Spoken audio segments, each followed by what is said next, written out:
Kiko goats breed year-round, and they are not good at defending themselves. Originally created as a crossbreed between dairy goats and feral goats, the Kiko goat is a rather friendly species. It has a self-regulating coat, which means that they don't typically need to be sheared between seasons.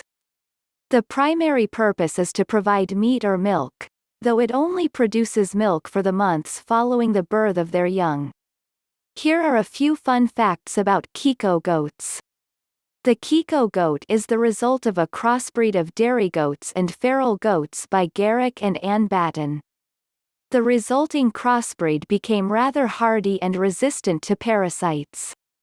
The name of the goat, Kiko, means meat in Maori, which is what the species is primarily bred to be. Though the crossbreed has the same genetics as feral goats, it is quite friendly and docile. It requires only sufficient food to stay within its habitat. For a pedigreed male Kiko goat, the cost can be over $1,500. This breed has a similar build to that of other goats, showing off a long beard with their thick and curled horns. Adult bucks, or males, typically measure 30 to 37 inches to their withers, while the des, or females, are smaller, only reaching about 26 to 30 inches in height. Regardless of their gender, this breed is often cream or white, though there are some darker variations that look black. With a dense coat, this species is prepared for any kind of weather. In fact, their coat naturally regulates itself to meet the needs of the climate.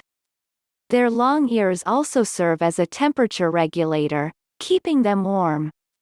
They typically have strong and thick muscles, adding further defense against the elements. Despite the large and thick horns, the Kiko goat isn't much of a fighter. The gentle and friendly temperament of the Kiko goat is part of the reason that it is so appealing to breeders. With a docile attitude, you might expect them to be passive, but they'll stand their ground if attacked or threatened. They aren't fearful of nearly anything, which is why breeders and farmers need to create a habitat that prevents predators from infiltrating their homes. Directing the breed where it needs to go is rather simple, and they are easy to train, even as a herd.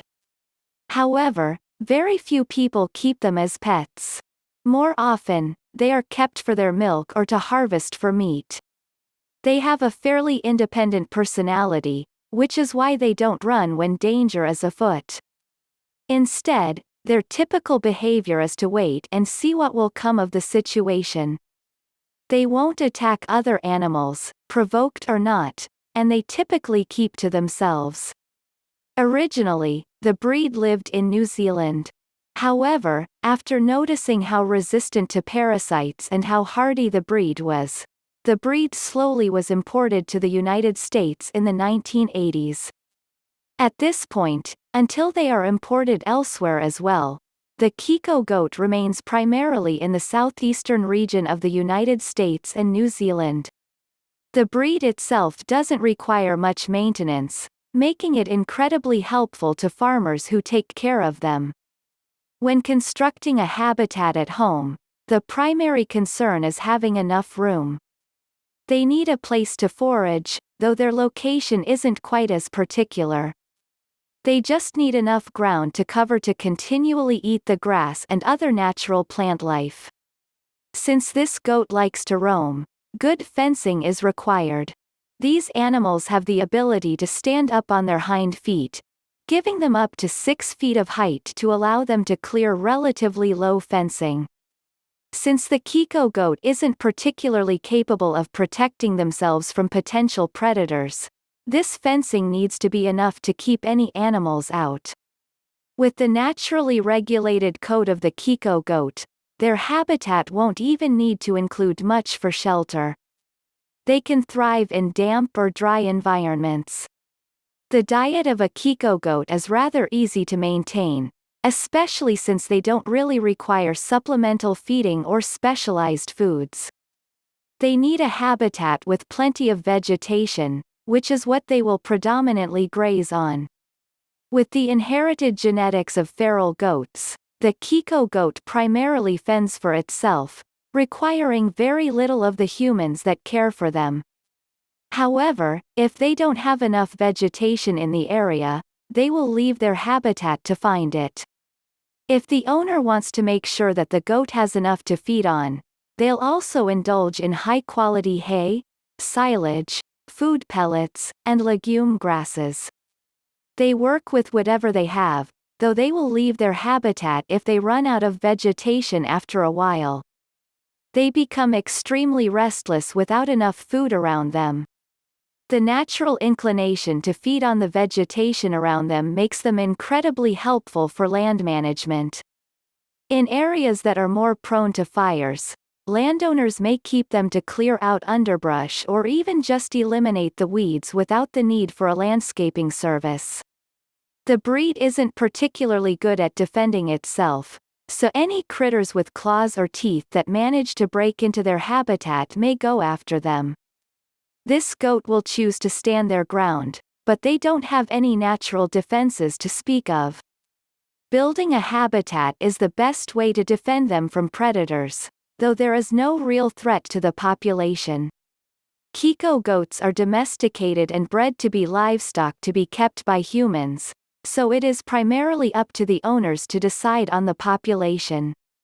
They are not found in the wild. Kiko goats are primarily bred for their coat and for meat, so the biggest predator is humans. However, if they are not provided enough protection, they are also susceptible to attacks from wild predators, like coyotes, foxes, wolves, dogs, eagles, bobcats, and mountain lions. However, the likelihood of these attacks will primarily depend on the area in which the Kiko goat lives. The breeding cycle of the Kiko goat is year-round.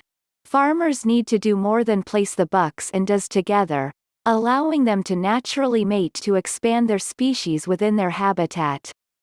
In fact, this is another reason why farmers prefer to own them over any other goat: the lack of intervention. This species is polyestrous, and it doesn't have a particular type of year that it should be bred. Even after 5 months of pregnancy, the birth doesn't need to be assisted either. The majority of pregnancies result in twins or triplets, but it isn't uncommon for a doe to only birth one kid per pregnancy. Annually, they typically give birth to 2 or more kids, and they will nurse on the mother's milk until they are 2 to 3 months old. The mothers require very little assistance, which is why breeders profit so much from the sale of Kiko goats. Some of these goats reach sexual maturity by 4 months of age, but it is not recommended to breed them this early. Most breeders wait until the kid is 8 months old and has at least 80 pounds of weight on them to ensure healthy young.